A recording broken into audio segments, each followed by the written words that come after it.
Sejam muito bem-vindos a mais um ProspectCast. Eu sou o Rafael Kutait, estou aqui com a minha parceira Camila Otomo. Boa noite, pessoal. Prazer estar com vocês aqui. Quero agradecer a galera que acompanha a gente no YouTube. Se você gosta do nosso conteúdo, se inscreve no canal, curte o vídeo, compartilha aqui com 3 amigos. Hoje eu tenho aqui recebendo um convidado que tem uma experiência fantástica. Estou recebendo aqui o grande Murilo Moreno, sócio fundador da Sequoia Estratégia de Marketing e do Guiar CRM. A gente está aqui caminhando no episódio 160. Então, galera, 160 vezes eu sentei aqui na cadeirinha de aluno para aprender. Tava aprendendo com o Murilo ali nos bastidores ali. O Murilo, ele é top voice do LinkedIn, professor, consultor, referência em marketing e CRM no setor automotivo.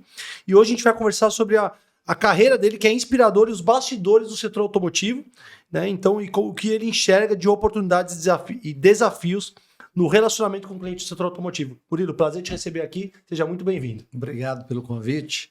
É um prazer. Você sabe que eu gosto muito do trabalho que você faz. E mais interessante do que o trabalho que você faz é poder conversar contigo, porque é sempre uma energia aí. Ótimo te conhecer. Obrigado pelas duas, né? Você e a Alice. Prazer te conhecer, Murilo. Obrigado. Falei pro Rafa agora que eu quero ficar hoje. Eu vou estar na cadeirinha de aluno, né? Geralmente eu gosto de interagir, de perguntar e tal. Você já viu que o homem é fera, né, cara? Pelo briefing ali do fundo, eu acho que hoje eu vou ficar aqui só para te ouvir e aprender com você aí. Obrigado. Boa, Murilo, conta um pouquinho pra gente sua trajetória aí, como é que você entrou no setor automotivo, como é que você começou a trabalhar como professor, como marketing. A gente quer conhecer a tua história. Obrigado mais uma vez, meu amigo. Eu vou tentar ser breve, porque a idade ajuda a ter bastante experiência. Mas engraçado é que outro dia eu estava pensando que quando eu estava na universidade, um dos meus sonhos era trabalhar com a indústria automobilística. Eu tinha uma montadora que eu não trabalhei, que se me perguntar, não é meu sonho de consumo, mas na época eu achava que era onde que eu queria trabalhar e, engraçado, eu não gosto de carro, eu não entendo de carro, eu não sou muito bom de volante, ao contrário, eu sou muito rodadura, né? Como a gente fala lá em Minas, eu dirijo muito mal. Não sabia que você é mineiro, pô. Eu sou mineiro e, assim, vou te falar que é uma das grandes características do meu trabalho é ser mineiro.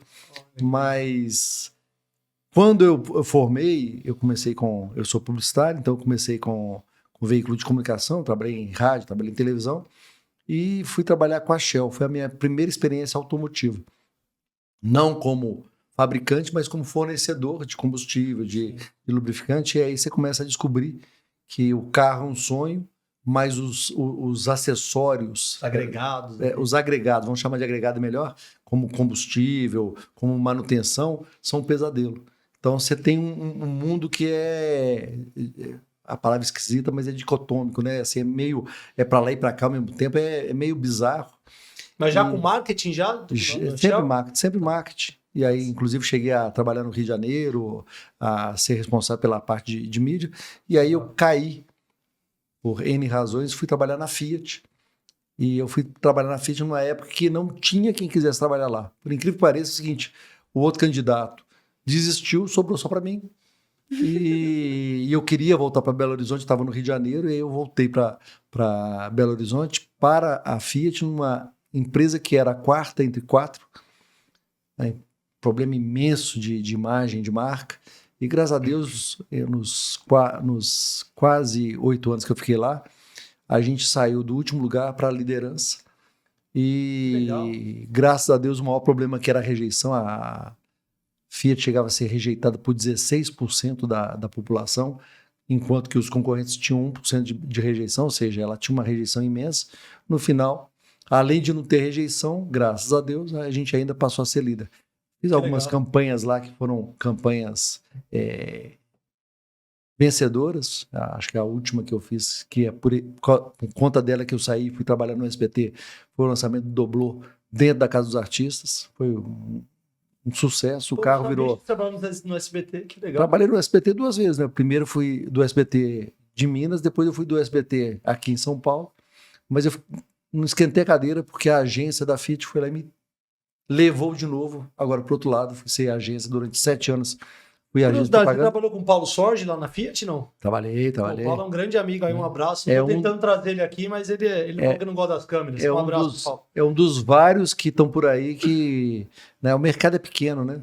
E aí, quando eu fui para as agências, rodei para lá, rodei para cá, virei sócio, quebrei em agência numa crise, voltei para o mercado como funcionário e aí a Nissan foi lá e me roubou. E aí eu fui trabalhar na Nissan, processo de headhunter, etc. Tal. E lá também o desafio foi outro completamente diferente, que era uma empresa desconhecida que a gente precisava colocar no radar sem ter dinheiro. E aí a gente fez loucuras, entre as quais o famoso comercial dos pôneis malditos. Caraca, é verdade, esse é famoso, hein? O meu apelido no mercado, inclusive, publicitário, é o pai dos pôneis. Que legal. E esse Pra quem não comercial... assistiu, tem algum vídeo, alguma coisa que dá pra assistir no seu Vai. canal? Quer falar Não, do seu canal? se quiser entrar lá no canal de YouTube Murilo Moreno, Legal. ou Marketing que te marca, tem lá exatamente na Propaganda. página o comercial, tanto o comercial dos pôneis, quanto a história, como é que o comercial foi feito e quando eu tive que ir para o Japão, porque eu quase fui demitido por causa daquele comercial. O comercial é um sucesso, os japoneses não entendiam, e aí eles me pagaram a passagem para ir levar um puxão de orelha, para não falar um palavrão, internacional. E eu voltei de lá com eles dando parabéns e falando, olha, fantástico o que você está fazendo, porque eles entenderam finalmente o que a gente estava fazendo. E naquela época já era uma música chiclete. Ela, inclusive, ela explodiu no mundo inteiro. Exatamente. Tinha países... E era a coisa mais interessante, o pessoal falava, olha, aqui no meu país, os meus amigos de Nissan, ninguém entendeu a música, mas é tão impressionante, mas tão impressionante que as pessoas cantam sem saber o que elas estão cantando, como se fosse um sucesso. E a vida estava ótima, estava tudo lindo, maravilhoso, aí eu fiquei viúvo, e quando eu fiquei viúvo eu resolvi deixar de trabalhar, na verdade. E os amigos do mercado automotivo, e o Daniel Kellerman. Um abraço pro Daniel aí. Fantástico. Ele foi fundamental na minha volta à vida, e eu falo isso muito com ele. Ele é amigo, assim, é irmão. E ele me trouxe de volta no sentido de, Murilo, vem fazer um trabalho. Eu fui fazer um trabalho e rodei 9 meses o Brasil inteiro para poder entender a rede Hyundai e visitar cada concessionária, conhecer o concessionário, saber o que ele pensa a respeito de publicidade. E esses 9 meses já se transformaram em 10 anos. Então foi meu primeiro cliente da consultoria. A consultoria está agora com 11 anos. E graças a Deus não sou só mais eu, sou eu, o Tai Kawasaki e o Abelardo Pinto, que já esteve aqui contigo, inclusive. Um abraço para o Abelardo, foi nosso mentor lá, nosso conselheiro também, o Tai. Então, inclusive o Tai está convidado para vir aqui também fazer uma entrevista. Vai ser o próximo. E aí a gente, depois que eles vieram, a consultoria que estava relativamente bem, ela não ficou bem, ela ficou ótima. Porque agora a gente está podendo chutar para todas as posições. Time forte ali, a escalação de vocês três ali. Eu escolhi bem escolhido quem que eu queria como meus sócios. Tem também a Patrícia lá, a Patrícia Paiva, que também é nossa sócia lá na empresa. E a gente tem, graças a Deus, crescido mais do que a gente está dando conta. Parabéns. O que é ótimo. E quem quer conhecer a Sequoia, você não quer deixar aqui as redes? Como a sequoiaestratégia.com ou sequoiaestratégia.com.br com Q-U-O, né? S-E-Q-U-O-I-A, né? sequoiaestratégia.com.br, tá lá, mas quem quiser pode me ligar, né? Vou dar o meu telefone, é 11 99 509 8732, depois você coloca aqui para o pessoal. Aparece aqui embaixo aqui pra galera, e o site também. E estou à disposição para poder falar de serviço sempre. No meio, só para poder, antes de você, né, no meio dessa história toda, a gente criou uma empresa de CRM, porque a gente olhou para o mercado e viu que tinha um nicho que não estava sendo atendido e era um problema de um cliente nosso da consultoria. E depois de 2 anos desenvolvendo, a gente está agora colocando no mercado, que é o Guiar CRM. Que legal, hein? Parabéns pelo projeto, pela trajetória. E uma coisa que eu sempre comento com a galera, que assim, o mundo da montadora é totalmente diferente do mundo do varejo, da concessionária, né? E você viveu os dois mundos, né?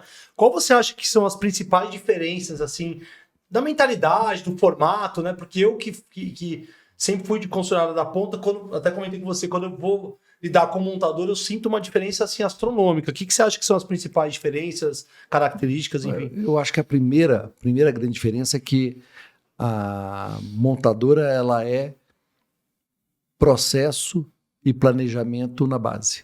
Ou seja, o que eu quero dizer com isso? Não dá para uma montadora lançar um carro, fazer todo o processo, todo o ciclo de vida se ela não é planejada. Não dá para você simplesmente lançar. Você tem que ter antecipadamente quais que são as possibilidades, o que mais agrada, como é que estão os concorrentes, ou seja, você tem um ciclo de planejamento De pesquisa, de 20 anos. de inteligência. Até o carro chegar na rua, são 20 anos entre sair e pensar qual que é a tendência, porque, olha, nós estamos hoje no ciclo dos SUVs, mas daqui a 20 anos o SUV vai ser um carro ultrapassado. Se eu não estiver pensando hoje, lá na frente eu não estou. Então, assim, eu tenho um planejamento muito importante, inclusive até na parte de venda do dia a dia, eu preciso planejar, porque eu preciso produzir. Perfeito. Diferentemente, a concessionária, ela é varejo, ou seja, ela tem que ver o hoje. Ela não tem que pensar como é que era no passado ou como é que vai ser no futuro. Ela tem que saber hoje o que a pessoa precisa de comprar, o que ela quer comprar hoje.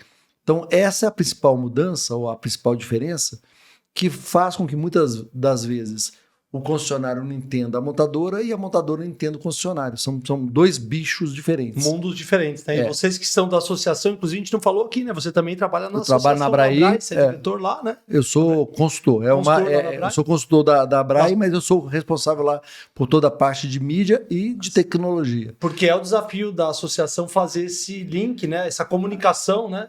Entre a rede. Ela tem que entender ao mesmo tempo os dois mundos e ela tem que desentender, ou seja, não entender os dois mundos também, porque senão, se ela não tiver a capacidade de não entender o outro lado, ela não vai saber o que o lado de cá está pensando e vice-versa. Mas não é fácil fazer esse meio de campo, né, Murilo? É um desafio, né? Assim, entender todo mundo, chegar num consenso, porque tem que ter um consenso da rede aqui, que já é difícil, para levar a proposta para lá e tentar... O problema não está na associação, o problema não está nos concessionários, o problema sempre está na montadora.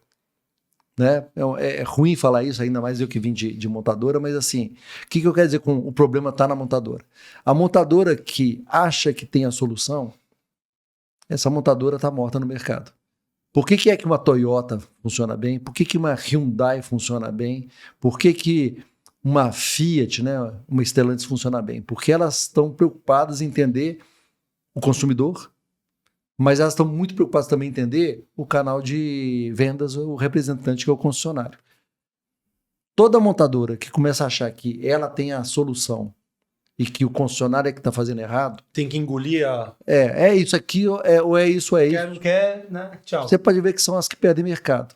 Eu tenho a sorte de trabalhar há 10 anos com uma montadora que entende o concessionário e que, inclusive, está do lado do concessionário sempre que precisa.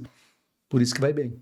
Né? Eu tive a sorte de trabalhar na Fiat numa época que, depois de brigas e brigas, chegaram tanto um vice-presidente na Fiat como um presidente na Abracaf que viraram amigos e conseguiram fazer a conversão, porque o que o concessionário quer é exatamente o que a montadora quer, vender e ganhar dinheiro.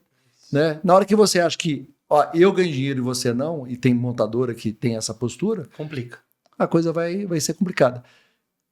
Do outro lado, assim, é lógico que tem concessionário que também tem uma postura beligerante, briguenta e que não quer entender o lado da montadora. Mas do lado dos concessionários, como são vários grupos, são várias empresas, então você tem uma diluição, você tem uma opinião média. O que eu quero dizer com isso? Uns poucos que possam ser mais briguentos, eles não mudam a realidade da associação ou da rede.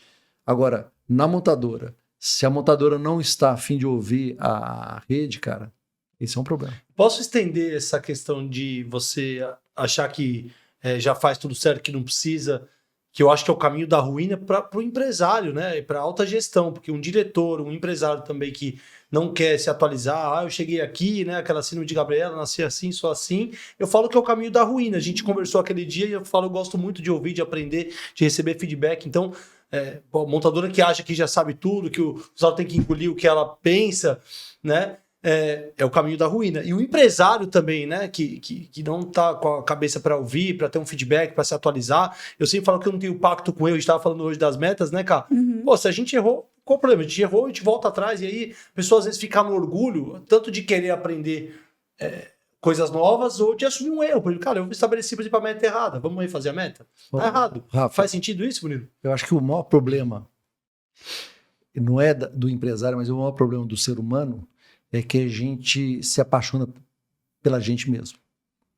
Esquisito isso que eu estou falando, mas eu quero dizer o seguinte, todo empresário de sucesso, ele fez sucesso porque ele seguiu a intuição, seguiu a opinião dele próprio. Perfeito. Quanto mais uma pessoa acerta, mais ela acredita que a próxima decisão dela também vai ser certa. Confiança vai aumentando. Exatamente. E aí tem que tomar cuidado com o ego. É do ser humano, isso que eu ia falar. E, exatamente. consequentemente, o ego, né? Porque quanto mais autoconfiança e autossuficiente você acha que você é, né, mais suscetível ao erro você vai estar também.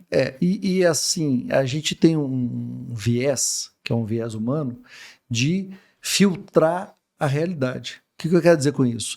A gente vê, e as redes sociais estão mostrando isso hoje claramente, assim, a gente vê o que a gente gosta e a gente evita o que a gente não gosta.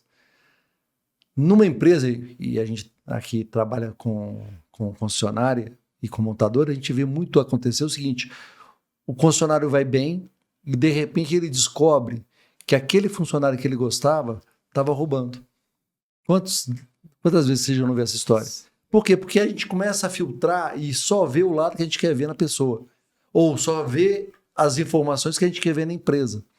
Então, assim, o que você está falando é corretíssimo. Essa questão de acreditar que a próxima decisão que eu vou tomar vai ser tão boa quanto, ela é o oposto do que a gente precisa ter. Que é a humildade de saber que é o seguinte, olha, eu acertei até aqui, mas o mundo está mudando todo dia e eu tenho que ter certeza que eu vou continuar acertando porque eu estou ainda, como eu era lá no passado, uma pessoa que ouvia quem está à nossa volta. Hoje eu vou fazer uma mudança e uma pessoa do meu time falou, pô, mas você aprovou isso, você concordou. Eu falei, cara, eu errei na minha aprovação. Eu fiquei nessa discussão, porque eu estava lá embaixo, né, cara? Eu falei, eu errei na minha aprovação. Qual o problema? Eu errei, eu não tenho pacto com erro.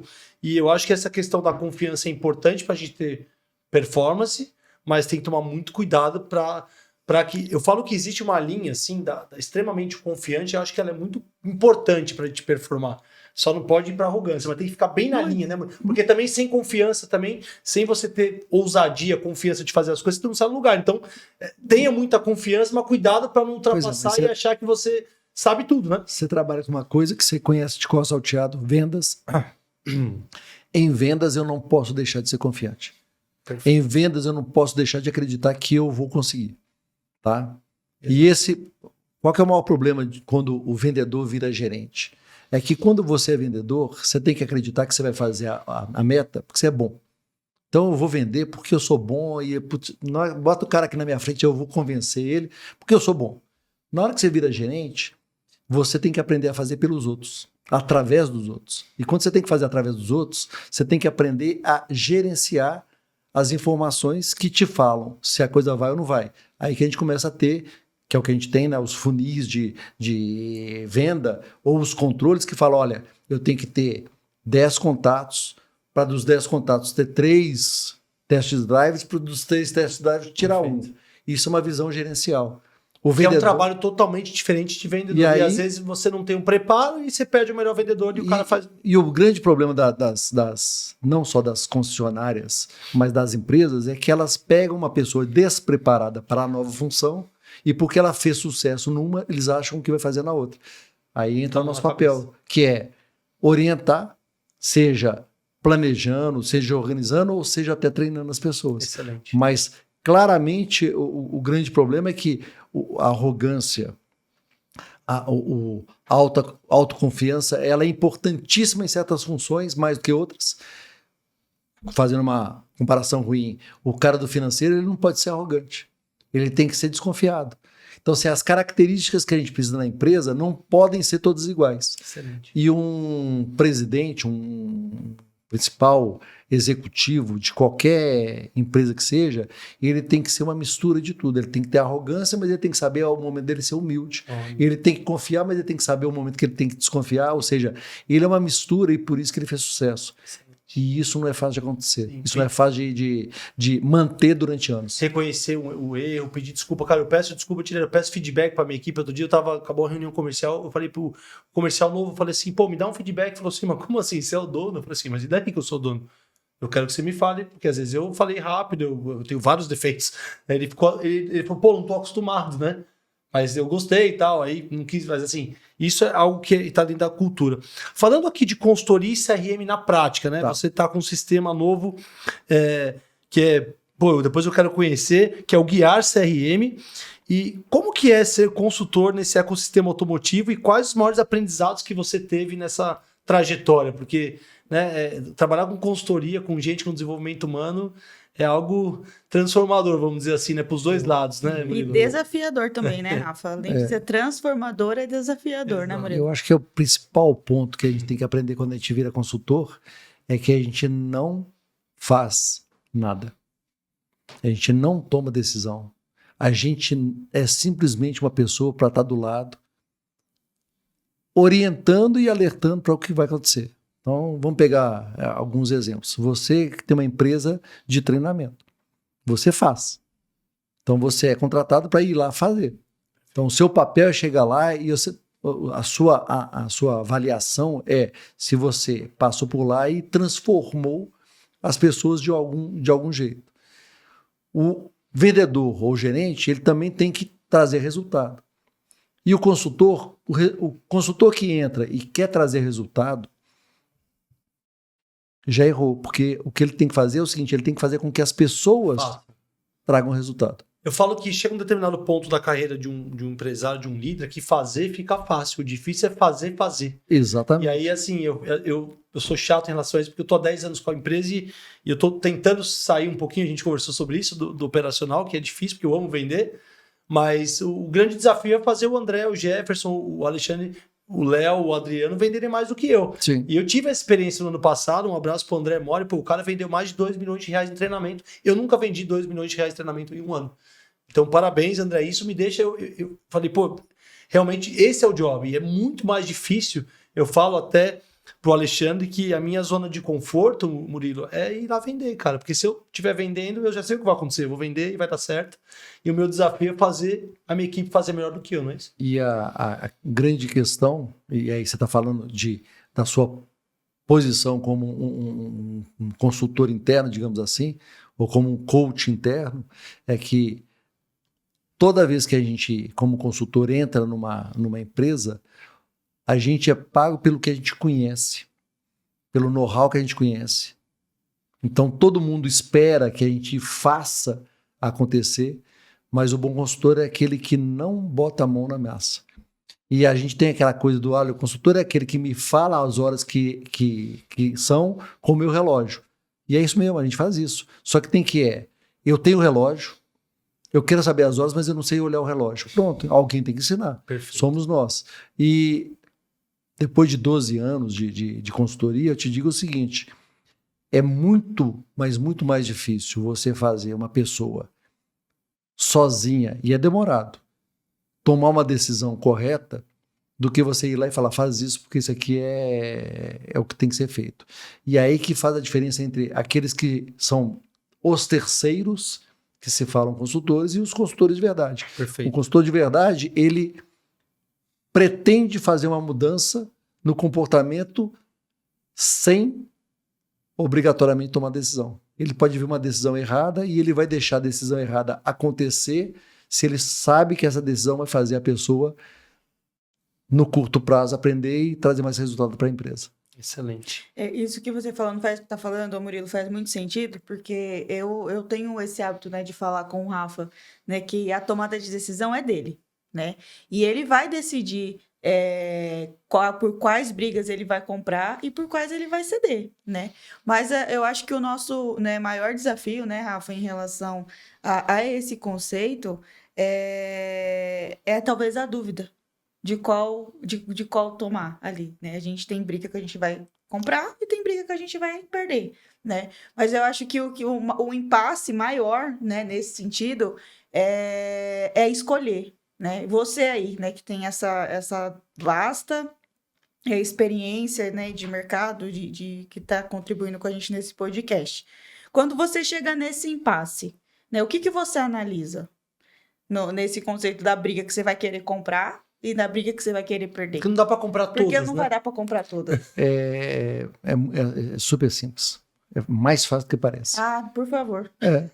A minha questão sempre é lembrar que eu não estou numa corrida de 100 metros, eu estou numa maratona. Uhum. Significa dizer que o meu objetivo final é mais importante do que o objetivo intermediário. O macro, né? Mais que o micro. Exatamente. Então, eu tenho um hábito, inclusive, de falar com o Thay e com o Abelardo, que não existe decisão ruim. Não existe decisão ruim. Tá? Assim, e é uma coisa que a gente tem que aprender a olhar para as empresas e entender. Tem empresa que dá certo, cheio de decisão ruim. Tem empresa que dá errado com as decisões boas. Nossa, que Então, legal assim, isso, hein? Como é que eu decido? Porque qual que é o direito que eu tenho de entrar no lugar e falar, olha, esse é o jeito certo de fazer se a empresa está crescendo e está dando dinheiro. Então eu tenho que saber, estamos falando aqui das brigas que a gente vai brigar, eu tenho que saber qual que é o objetivo final pelo qual a gente está fazendo a briga. Né? Então, assim, O impacto, né? Se é um negócio que vai ter um impacto a longo, né? Assim, vamos lá, para tentar entender assim, de um jeito mais prático. O funcionário te chama para poder saber, olha, eu quero crescer e eu não sei como é que eu vou crescer. Uhum. Aí você chega lá, você analisa, você vê que está tudo errado. Só que o cara está ganhando dinheiro. Aí você vira e fala, olha, se você fizer isso aqui, você vai ganhar mais dinheiro. Aí o cara fala, mas eu não quero. Eu tive um caso que o cliente tinha um gerente que a montadora queria que tirasse, porque o cara não fazia o trabalho direito. E ele falou comigo, Murilo, eu não posso demitir esse cara porque eu tenho uma relação pessoal com ele, eu não posso demitir. Eu preciso consertar o problema, mas o consertar o problema não é trocar a pessoa. E eu olhando de fora, como consultor, é o seguinte, olha, se trocar, está resolvido. No outro dia está resolvido. Traz um cara com know-how, vai resolver o problema com a montadora e vai resolver o problema interno. Só que adianta eu falar com ele, olha, troca. Uhum. Não é isso que ele está falando. Mas, Murilo, esse senso de você respeitar a decisão, porque assim, aí entra até um pouco na humildade e na senioridade do consultor da empresa de falar assim, cara, o cara tem o direito, você tá falando algo que tem consultor que chega, não, é o seguinte, cara, você precisa mandar esse cara embora, meu, não sei o quê, né? Assim, não é assim. Às vezes a gente tem que ver o lado, pô, seria a decisão mais rápida, mas o cara tem uma... Assim, como respeitar isso e tentar achar uma outra solução, que é algo que a gente conversa muito, né, cara? Porque é desafiador, né? Você não, mas o que eu faço? Eu não vou mandar embora. Aí você tem que tentar achar um outro caminho, sem julgar que ele não quer tomar aquela decisão drástica, por exemplo. Deixa eu tentar, inclusive, piorar a situação. Existem consultorias e consultorias, existem empresas e empresas. Quando eu estou falando no nível de Nissan, de Fiat, tá? Para falar das minhas empresas onde que eu tive experiência com consultores. A empresa contrata um consultor para colocar do jeito que tem que ser. Por quê? Porque aquelas pessoas que estão lá como executivos, elas são passageiras. Então, alguém no board decidiu que é o seguinte, eu quero o processo correto, eu não quero o processo que cada um acha que é bom, eu quero o melhor processo. Então, essa consultoria é uma consultoria de chegar e falar, ó, aqui está errado, esse cara não funciona, e organizar para a coisa ficar perfeita. Por quê? Porque essa empresa quer se perpetuar, se sair um, entrar o outro, ela tem que ter um processo que seja aceito mundialmente falando. Perfeito.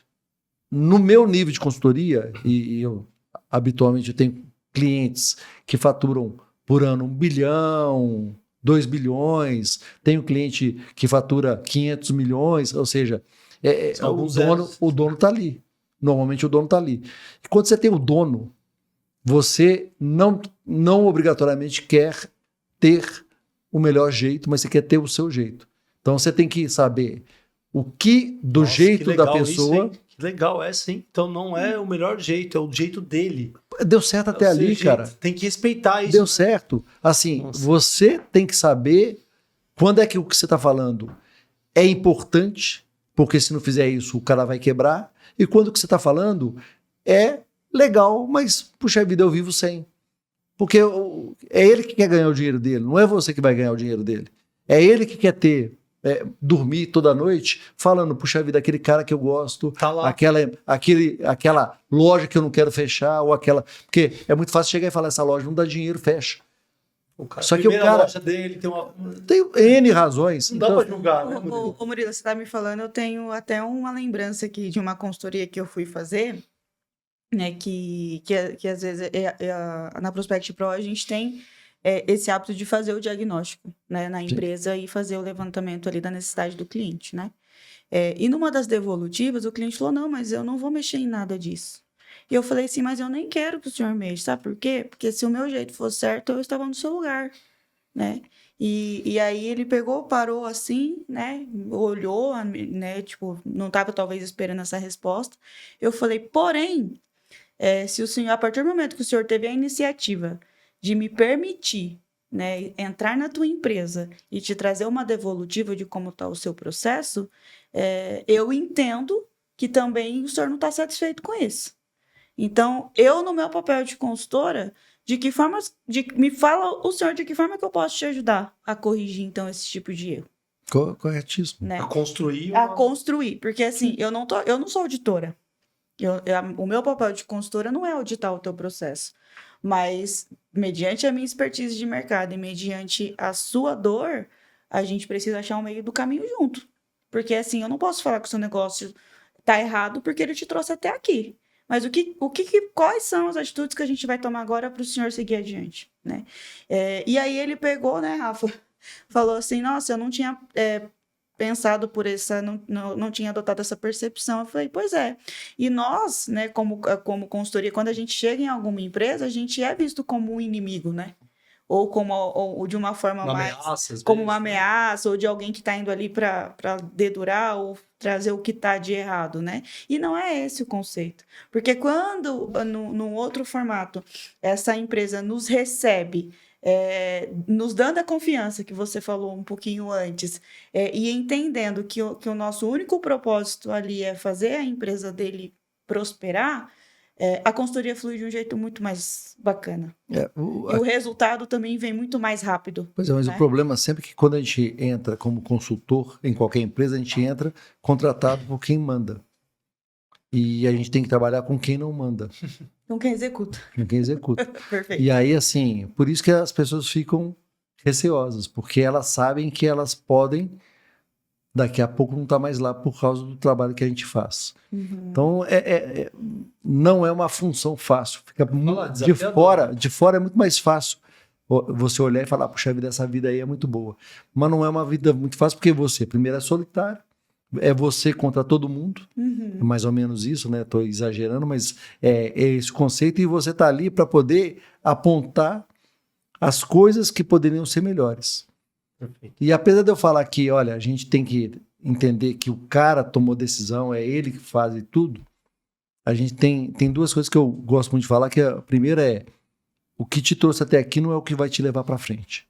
Total. E esse é um problema normalmente no empresário, ainda mais o empresário que ainda é dono, ainda não tem uma estrutura, Governança. uma governança mais profissionalizada. Então o cara, ele cresceu tomando certas decisões e quando a coisa aumenta, Começa a tomar na cabeça. as decisões que funcionavam no passado não funcionam mais. Por isso que a gente acaba entrando, porque olha, eu estou fazendo a mesma coisa e o resultado não está vindo. Onde que eu estou errando? Isso é uma coisa que eu adoro falar. Mas um outro ponto que tem relacionado a essa questão de consultoria é que você não pode deixar de apontar os problemas. Né? Eu gosto muito de repetir, principalmente lá dentro de casa, lá dentro da Sequoia, que é o seguinte, olha, a gente viu um problema, a gente tem que apontar. Mesmo que o cliente fale, eu não quero fazer, eu não quero resolver. Por quê? Porque ele tem que saber o que é o resultado das decisões que ele está tomando. Porque ele pode estar tomando a decisão achando que inocentemente ele está continuando no mesmo caminho, vai tá tudo bem, mas pode ser que ele tenha um problema. Então, dei aquele exemplo do funcionário, do gerente lá, olha, preciso demitir, é o seguinte, ok, significa dizer o seguinte, você vai ou ter que compensar de algum jeito, ou vai perder dinheiro do outro. Não dá para fazer. E ele falou, não, eu prefiro, durante um tempo, perder, desde que eu tenha, no final, resultado de um lado e resultado do outro, ou seja, a montadora feliz e o funcionário mantido na função. Excelente. Muito bom. Falando do Guiar CRM, né? Então eu queria trazer para a galera aqui que você falasse primeiro o que é CRM, vamos pensar aqui no leigo que está assistindo, e um pouquinho do projeto, né? Fala um pouquinho do Guiar aí para quem quer conhecer, quais são os diferenciais, enfim, eu estava ouvindo você ali, estou empolgado para conhecer. Esse é um projeto interessante, né? Esse é um projeto que começou há 8 anos, 9 anos atrás. Olha. Eu comecei na hora que eu fui para concessionária, ver o perfil dos clientes, entender, eu falei, mas peraí. E eu tinha a visão contrária quando eu estava na montadora. O cliente, quando ele deixa de ser cliente da montadora A e vai para a montadora B, não obrigatoriamente ele deixa de ser cliente da concessionária. Porque se eu tenho um grupo que tem várias marcas, esse cliente pode ser que ele passou da A para B dentro da minha própria empresa. Ou tem um carro da minha família que faz revisão ainda, enfim, tem várias... Tem N soluções, N questões que acontecem e que as ferramentas do mercado automotivo não consideram. Você vai para um outro mercado de supermercado, ou mercado de roupa, ou qualquer mercado que você vá, eles olham para o cliente como uma pessoa. A gente olha para o cliente como um dono de um carro. Nossa, é verdade. Então, assim, o nosso papel é distorcido pela visão montadora. Ou seja, eu quero ter certeza que o carro continua funcionando bem. Em vez de pensar no longo prazo, todo mundo tem um discurso lindo. O discurso é lindo. Todo mundo pensa no cliente, no longo prazo e tal. Mas no dia a dia, na prática, a decisão está na hora de fazer revisão, não está na hora de fazer revisão. Esse cara pode comprar um consórcio, ele pode querer comprar várias... N coisas. Assim, ele, na verdade... Agora fazer o plano de alugar um carro. Depois deixar de ser aluguel e voltar a ser carro. E o que acontece é que, normalmente, os CRMs que estão por aí são muito mais uns gestores de leads, né? E eu vou explicar os dois conceitos para quem é leigo, mas é mais um gestor de leads do que um CRM. O CRM é Customer Relationship Management, ou seja, gerenciamento da relação com o cliente, com o consumidor. Significa dizer que eu olho para a pessoa e eu vou entender o que é o ciclo de vida dela dentro da empresa. A jornada ali. Total. A jornada não a jornada daquela compra, mas a jornada durante a vida. Ou seja, o cliente tem uma vida, né, que começa ali aos 18, teoricamente, quando eu me transformo dono de um carro, 18, 20, depende da idade, mas que vai parar lá para os 65, 70 anos. Quando eu falo, eu não quero mais dirigir, alguém dirige para mim. Tem 50 anos de jornada. Ali. Isso. Só que as montadoras, elas consideram aqueles ciclos de 3 anos, como se fossem os ciclos do cliente. Não, é o ciclo do carro. Então, o que acontece hoje em dia é que tem várias ferramentas por conta do aparecimento do lead de internet, que é eu entro no Webmotors, eu entro no Facebook, eu entro no site da montadora ou da concessionária e deixo meu nome falando, eu quero comprar um carro. Aí eu gerencio isso. O cara está interessado, eu telefono para ele, coloco o que a gente chama de topo do funil e faço o processo todo até ou o cara falar não quero comprar, ou ele falar eu quero comprar com você. Então tem um processo bonitinho, cadência ali, sim. Mas que é a gestão do lead, não é a gestão do relacionamento. O relacionamento ele ultrapassa isso. Olha que legal. Então o que a ferramenta, o Guiar em si, ele faz? Uma coisa muito simples. Eu coloco num banco de dados todas as relações que ele tem, todas as interações que ele tem com todas as empresas do grupo e eu prevejo o que esse cara quer ou não quer no futuro. Por quê? Porque eu tenho algumas ferramentas. A primeira ferramenta, eu tenho a possibilidade de comparar o comportamento do Rafael com o comportamento de outra pessoa que tem a mesma idade, que mora mais ou menos parecido, que tem carros parecidos, ou seja, eu consigo fazer uma relação e falar, olha, todo mundo que tem carro tal, que tem tal idade e que é casado, etc. tal, depois desse carro passa a ter aquele outro. Por exemplo, eu que sempre tive picape, agora tenho filho, posso passar SUV. Então tem uma É isso. tendência que as pessoas, sei lá, eu tive em média com 35 anos nessa região, a pessoa que tinha picape migra. É isso assim. Aí você vai usar isso na sua estratégia de A marketing. questão toda é que, da teoria, todo mundo sabe disso. O Mas problema na prática? todo é transformar, e não é nem na prática por uma questão de eu não saber como fazer, é que as ferramentas não entregam. Você mexe com isso, eu mexo com isso. Camila, não sei se ela já teve essa experiência de tentar mexer com outras ferramentas do mercado, o tão difícil que é conseguir uma informação. Total. Então, nós fizemos uma ferramenta simples, fácil, em que você consulta facilmente o histórico e você sabe qual é o próximo passo. E funciona para vendas e pós-vendas. Vendas, pós-vendas, consórcio, pesquisa, Campo, seguro, acessório, ou seja, tudo isso que a gente está falando aqui não é nada mais, nada menos do que produtos para o meu consumidor. Fantástico. Eu não posso virar e falar, olha, eu só vou entregar Pro lead. vendas. Só vou entregar pós-vendas. No meu caso é só peças. No meu caso é só seguro. No meu caso, por quê? Aí eu tô foco no produto e não foco no cliente. A minha ferramenta, a ferramenta que a gente colocou no mercado, ela tem foco no consumidor. Fantástico. Tão simples quanto isso. E aí, pela facilidade, porque é uma ferramenta nova, desenvolvida já num jeito novo de pensar. Tecnologia evoluiu dos últimos 20 anos, cada dia é de um jeito, que já considera inteligência artificial.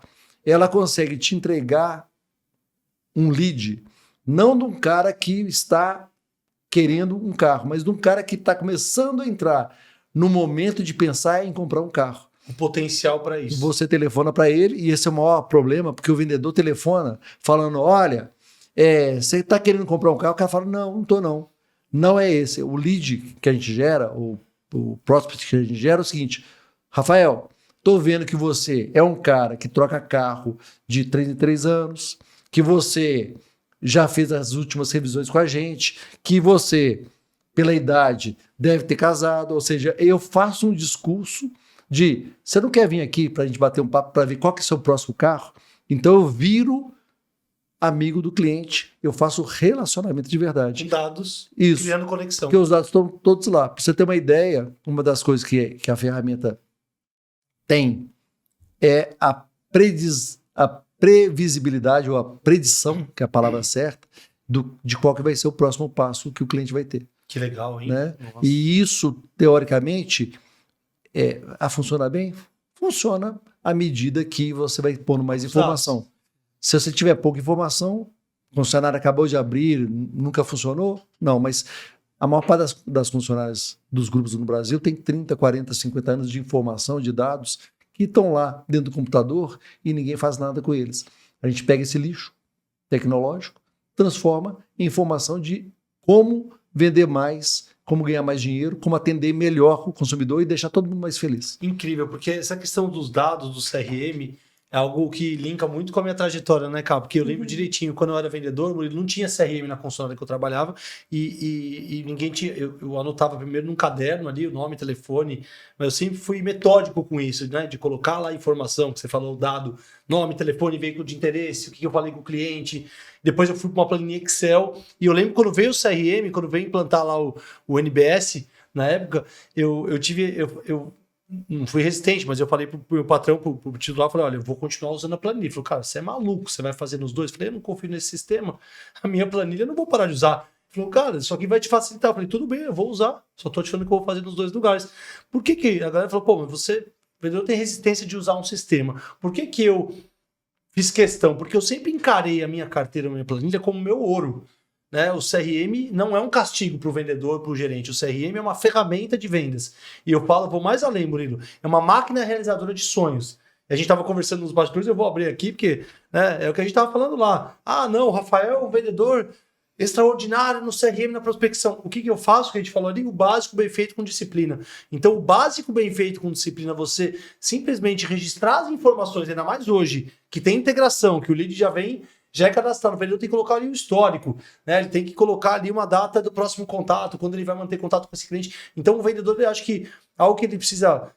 área comercial, né? O gerente, o vendedor, ele tem que realmente fazer essa mudança de que o CRM não é um castigo, é uma ferramenta de vendas. Então não é para auditar o vendedor ou para prejudicar, é para se organizar. E o vendedor que acha que está organizado no WhatsApp, desculpa, Murilo, você não tá, é um fanfarrão. Você acha que você está organizado, mas você não tá. Você vai se perder. Não, tá tudo no Zap aqui. Em 3 perguntas eu provo que ele está perdido e você vai perder informação. Então, assim, eu acho que uma dica que tem que ficar para a galera é que eles têm que começar a entender que essa organização, essa disciplina vai te ajudar a vender mais carro para o gerente, vai te ajudar a gerenciar melhor a tua equipe e com dados, que é algo que é hoje crucial, a gente consegue vender muito mais e melhor. E não só vender volume, né? Ser mais assertivo na estratégia. Até, Murilo, você usado aqui de falar que você pode até reduzir o seu investimento em mídia, em marketing, muitas vezes, porque o concessionário não trabalha muito bem a base de clientes que ele tem, não é isso? O que acontece no mercado é muito interessante, porque a gente vive de ciclos, né?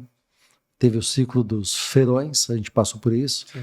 Teve o ciclo dos pregões de guerra, que a gente está talvez ainda no finalzinho dele. Daqui a pouco vai aparecer um outro ciclo. E os ciclos, normalmente, eles criam verdades.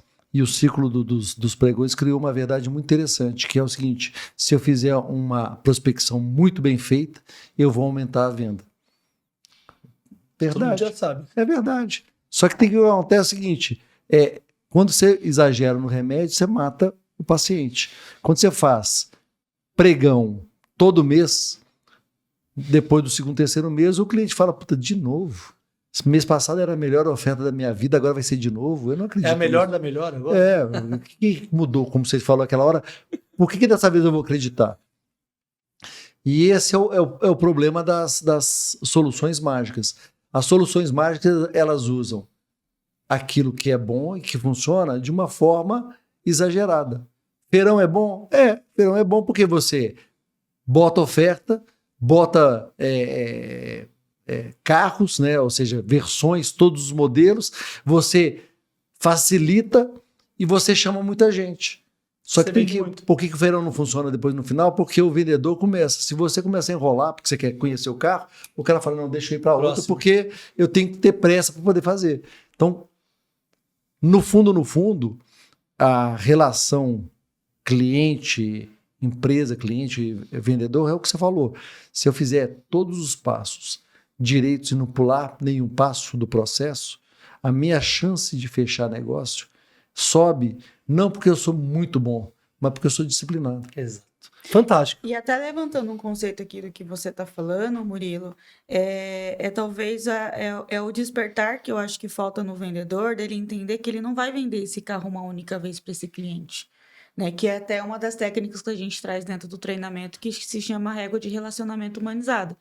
Então, ou seja, se eu te vendi um carro hoje, né, não é ir lá no pós-vendas, passar para o consultor, daqui para frente o cliente é teu e eu estou à disposição e pronto. Não é sobre isso. Né? Não é sobre isso. Né? Então, dentro, né, reforçando essa questão das nossas técnicas de treinamento, a gente instrui o vendedor a fazer o acompanhamento dessa jornada.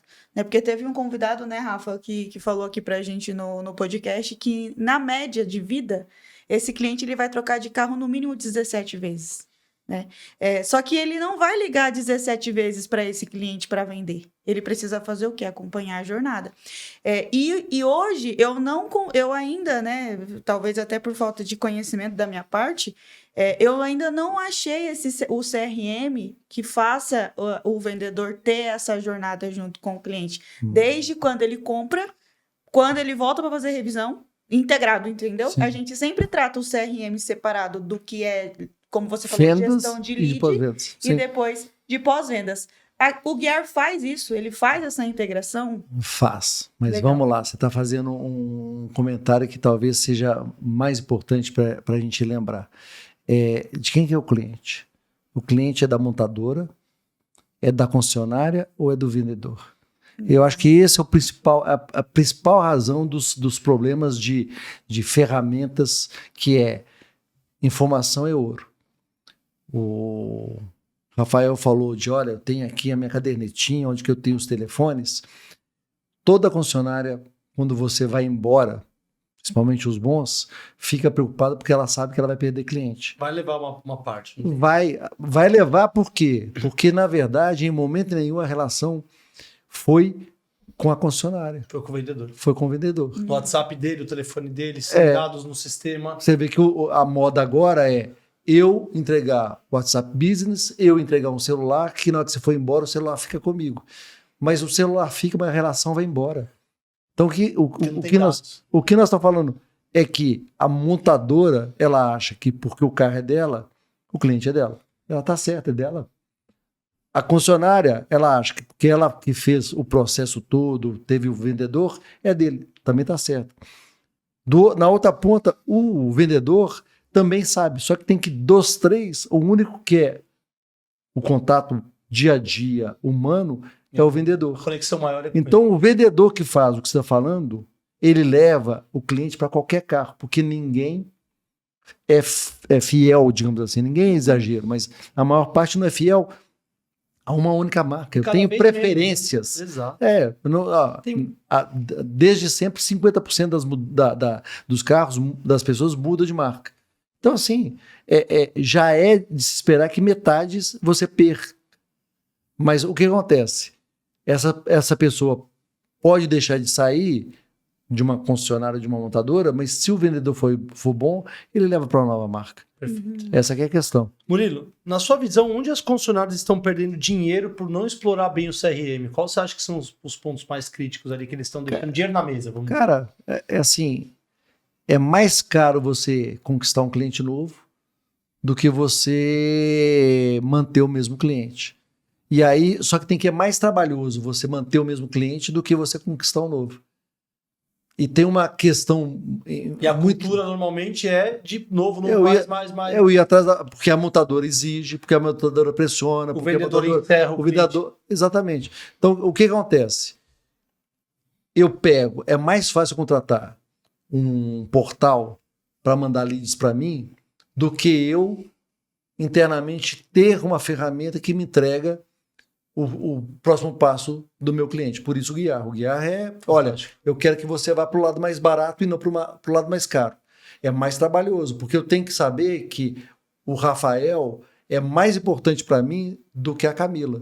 O que a gente ouve normalmente nos concessionários é o seguinte, não, tá todo mundo igual. Já começou errado, não é todo mundo igual. Um cara deixa muito mais dinheiro do que o outro, por que eu vou tratar igual? Eu tenho que tratar a Camila bem, mas não vou tratar ela mal só porque ela gasta menos. Mas eu vou tratar maravilhosamente bem o Rafael, que deixa mais dinheiro na mesa. Então, uma das coisas que é onde que o dinheiro fica para trás, onde que o concessionário perde, é que ele monta uma solução one size fits all. Ou seja, tudo é igual para todo mundo. Enquanto que o cliente do lado de lá, cada um quer ser tratado. E vai deixar um dinheiro diferente na mesa. Se a gente fizer tudo igual... É o primeiro dinheiro que ele perde. Eu não vou nem entrar em outros dinheiros, tipo, eu pago muito para um portal e esse portal me dá um resultado muito baixo, mas é porque a pressão do portal é grande em cima do meu funcionário. Não vou nem entrar nesse nível de detalhe. Ou tem um site, às vezes, que gera poucos leads. Né? Se você não tem um site gerador de leads, você já está errado. Então, assim, ficar refém dos portais, seu site é ruim, isso acontece muito. Né? Esse é o básico, aquilo que a gente fala do básico. O básico a gente tem que fazer direito. Agora, a gente faz o básico direito e ainda dá foco mais em conquista do que em retenção, é o seguinte, você está abrindo cada vez mais a boca para conquistar mais, porque lá embaixo a saída também está imensa. Se você fechar a saída, você não precisa, de repente, principalmente cidade pequena, fechou a saída, cara, você vira dono da cidade. Porque a cultura no Brasil, no setor automotivo, no Brasil, no varejo, é do vendedor assim, esse quer, não quer, quer, não quer. Então o vendedor ele pega lá, recebe 10 leads, não quer comprar, quer, não quer, não quer. E eu sou chato em relação a isso, eu falo isso há 10 anos. Eu falo ao vendedor, o que não quer, quando quer. Então vamos parar com essa cultura de quer, não quer e vamos trabalhar os dados, sondar com o teu cliente uma data de compra. E aí o cara tem preguiça. Aí ele vai cobrar, o gerente precisa de mais lead. Muitas vezes você não precisa de mais lead, você precisa de processo, você precisa de mais follow-up, você precisa de dados, você precisa de um bom sistema. E aí eu vou entrar aqui, essa pergunta aqui linka muito com o nosso processo, cara. Que ações que o gerente, o gestor, o líder pode fazer, né, amanhã já para melhorar essa parte de relacionamento com os clientes, de uso do CRM, porque a gente tem um treinamento de liderança que a gente bate muito a parte de rotina para acompanhamento de indicadores. E o gerente, normalmente, ele não tem uma disciplina nessa gestão. Que dicas que você dá? Que ações que um gerente pode sair daqui hoje para melhorar amanhã a gestão do CRM, o relacionamento com os clientes? Primeira de todas, com certeza, não importa se a ferramenta é ruim ou é boa, é usar a ferramenta, tá? Porque, e você conhece bem isso, vocês dois conhecem bem isso, o vendedor que não coloca o e-mail ou o telefone ou muda o número, etc. Ou põe não tem, arroba não tem. Para evitar a pesquisa de qualidade, pesquisa de satisfação. O cara que faz isso, ele está assinando embaixo de que ele não tem qualidade de trabalho. Por quê? Porque se eu trabalho, se eu atendo bem, teoricamente uma pesquisa vai falar, olha, esse cara realmente me atendeu bem. O cara que falsifica, muda, ele já está mostrando que ele realmente tem algum problema de comportamento. Então, assim, o primeiro passo para um gestor é ter certeza que processos existem e processos são seguidos. A gente está falando aqui de ferramenta, vocês conhecem isso de código salteado, a empresa contrata uma ferramenta cara, coloca a ferramenta e depois de 6 meses, 1 ano, cancela a ferramenta porque ninguém está usando. Ninguém está usando, por quê? Porque não é que a ferramenta é ruim, é porque as pessoas continuam repetindo o mesmo tipo de venda que elas faziam, que é, deixa comigo que eu sou bom demais, eu vou fechar. Bate no peito, tá com o papai aqui. E aí a gente vê aquele vendedor que é persistente, esse cara consegue fazer. O gerente, ele não tem uma rotina, normalmente, ele não tem uma cadência de acompanhamento do CRM. Eu falo que o que está fazendo a minha empresa aos poucos rodar-se em mim, Murilo, eu sou um bebê como empresário, como você com você lá, eu quero sempre aprender, mas uma coisa que eu acho que eu tenho conseguido é implantar essas rotinas que eu pego no pé, eu sou suportável, né, cara, para que a gente olhar na unha. Vamos lá, qualidade da resposta, mandou uma mensagem, que tipo de mensagem, quantas tentativas, né? E a sua prospecção, quanto você prospectou? Tem agenda atrás? Não tem? Você vê o gerente, ele não olha a agenda do vendedor. Pô, faz por amostragem, né? Vou pegar um cliente de cada vendedor e vou ver como é que ele responde, vou ouvir uma ligação. E hoje você tem inteligência artificial até que você pode ouvir e dar um aviso para o gerente. Bom, tem tanta tecnologia. Então, eu acho que a rotina do gerente, acompanhar isso no detalhe, ter realmente A gente fez um abraço para o Márcio Nascimento lá da Barigui. A gente fez um treinamento com a gestão lá, inclusive da Fiat, Volkswagen e Kia, né? Falando um pouquinho dessa rotina, escrevendo, e normalmente isso não tem, o gerente às vezes não tem isso, ele não sabe, ele não foi treinado. Eu ouvi em lojas multimarcas, em concessionárias pelo Brasil, do cara falar, pô, Rafael, você está me trazendo aqui como é que eu faço esse acompanhamento? Cara, ninguém me explicou. Às vezes você quer espancar o gerente, né? Falar, pô, manda embora, meu gerente não faz, mas você treinou, você que é empresário, você criou um processo, tem uma... Porque se você treinou, tem um padrão e ele não faz, aí você... Eu sou super a favor, né? Eu pego pesado, mas o cara às vezes não tem. Então essa rotina, ela é crucial para que qualquer sistema funcione, né? É assim, a gente falou no começo, e agora você está repetindo, é o seguinte, o vendedor é bom, promove ele para gerente. De um dia para o outro, o cara passa a ser gerente e ter que gerenciar, fazer os outros funcionarem. Só que ele não foi treinado. Tem um cargo aí que inventaram no meio do caminho, que é o vendedor melhorado. Ixi! Murilo, né? Você que é um cara de inovação, de marketing, de visão, você está sempre olhando para o futuro e tal. Quais são as tendências que você acredita que vão dominar o marketing, né, e o relacionamento no setor automotivo nos próximos anos? Nossa, se eu soubesse isso, eu era milionário, cara. Mas na sua... assim, na minha tentativa, eu te diria que as tendências são, primeiro, cada vez mais o ponto de vendas vai ser menos importante. Físico, né? Físico. E isso a gente já está percebendo, mas assim, o que vai acontecer é que as concessionárias vão passar, que nem outros comércios, a ter cada vez mais lojas grandes, conceituais, e o processo todo é muito mais de experiência e muito menos de venda. Cada vez mais o pós-vendas vai ser uma coisa em que você não se envolve, vai ser magicamente resolvido. Mais tecnologia. Mais tecnologia, e quando tiver algum problema, o cara pega o carro, leva o carro, depois te devolve. E já tem tecnologia que você consegue remotamente, né? Às vezes é O carro módulo, elétrico, por exemplo, você resolve ele todo à distância. Então, cada vez mais, o papel nosso vai ser entender o que, do lado de lá, o cliente quer e entregar. Seja vendedor, seja consultor, seja executivo, né, diretor, o que seja, como é que a gente coloca a tecnologia a favor de nos diferenciar. A gente está falando de processo, a tecnologia ajuda a criar processo, no sentido de ela mantém o ritmo, ela nunca esquece, ela não desiste, ela não se cansa.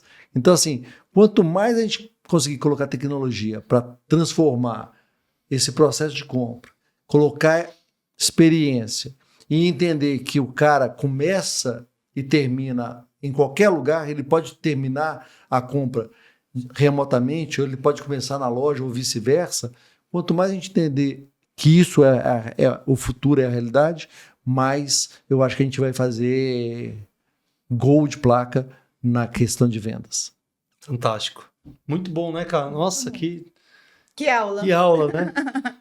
Tô sentado na cadeirinha de aluno, como eu te falei, com a assessoria de marketing, né? E então eu tô tentando seguir o padrão ali, porque se deixar aqui a gente vai até meia-noite. Mas, Murilo, cara, fantástico o conteúdo que você está trazendo. Se você pudesse deixar uma dica para quem está começando a usar o CRM, o cara contratou um CRM lá, contratou o Guiar ou qualquer CRM, o que você acha que é o primeiro passo que a liderança tem que olhar para emplacar, para o sistema rodar, para as coisas darem certo? Eu acho que o primeiro passo sempre é o que eu espero tirar dessa ferramenta. Como é que é o comportamento do meu consumidor, e a partir daí eu vou usar a ferramenta para poder reproduzir esse comportamento. O que eu quero dizer com isso? Se eu tenho uma ferramenta que ela me permite saber que na minha cidade fidelidade é uma coisa muito forte, ou que na minha cidade a compra acontece num prazo muito grande, eu tenho que ter essas informações anteriores à ferramenta. Olha, que dica legal. Para a partir daí, quando eu for preparar o que a gente chama de setup, a ferramenta, ela faça com que eu tenha esses padrões na ferramenta, e a partir daí eu possa funcionar. O pior dos mundos é você comprar uma ferramenta e achar que a ferramenta é que determina o comportamento, e não que o comportamento é que determina como é que a ferramenta vai ser preparada. Você fala pesquisar o mercado, o comportamento do cliente. Vou dar um exemplo, posso dar um exemplo, já usando o Guiar. A gente tem um cliente em Goiânia e temos um cliente em Mogi. Goiânia, as pessoas trocam carro com menos de 3 anos. Mogi, elas trocam com mais de 5 anos. Se eu colocar na ferramenta que eu vou falar com um cliente de 5 em 5 anos, em Goiânia eu perdi a chance de vender 2 carros. Se eu colocar na de Mogi, que eu tenho que falar com um cliente de 2 em 2 anos, eu no meio do caminho eu vou incomodar o cliente. Então eu tenho que saber antecipadamente, e está tudo dentro do nosso computador, está lá nos sistemas. Sim. Qual que é o comportamento do consumidor na minha região, na minha região, para a partir daí eu preparar o sistema para poder entregar. Parametrizar o sistema de acordo com a minha realidade. E o que hoje em dia acontece, você contrata uma ferramenta, coloca para rodar e espera que a ferramenta é que te explique como é que o seu cliente funciona.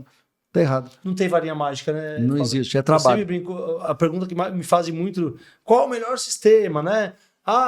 Qual o melhor formato para atender o lead? Tem que ter uma equipe dedicada, né? A gente tem que ter um processo pré-definido, a gente tem que ter uma análise da nossa realidade, do nosso mercado, da nossa cultura. A ferramenta, ela vem depois, ela não pode vir antes, que senão tem alguma coisa de errado. Nunca tinha ouvido falar essa questão de você fazer o estudo de mercado da marca, de região, para parametrizar o sistema. Achei incrível essa dica. Obrigado por compartilhar com a gente. Cara, eu não quero encerrar. Cara, me ajuda aí, vou delegar a parte de encerrar então, cara. Murilo, queria agradecer, né, pela sua disponibilidade, né, por você compartilhar os seus conhecimentos com a gente. De fato, gerou vários insights aqui, até em mim, né, como consultora, principalmente esse que o Rafa falou da gente incluir dentro do nosso diagnóstico, né, esse mapeamento, né, de qual é o comportamento do público daquela região. Então, isso para mim valeu o podcast, foi fantástico. Um abraço para o Abelardo que conectou a gente aí para você estar aqui, tá? Então, mensagem queria aqui. agradecer, né, e colocar Prospect Pro à sua disposição para a gente continuar trocando essa figurinha, porque eu vejo que podemos nos agregar, né, podemos nos ajudar, tá? Muito obrigado. Murilo. Eu queria deixar aqui, Por favor, coloca as redes, tudo lá. eu queria deixar aqui um convite a quem está assistindo, que queira conhecer, ver um jeito diferente de pensar CRM, um jeito diferente de olhar para o cliente e, de repente, usar a nossa ferramenta para poder aumentar as vendas. Eu queria convidar a mandar uma mensagem para mim no WhatsApp, né, 11 99 509 8732.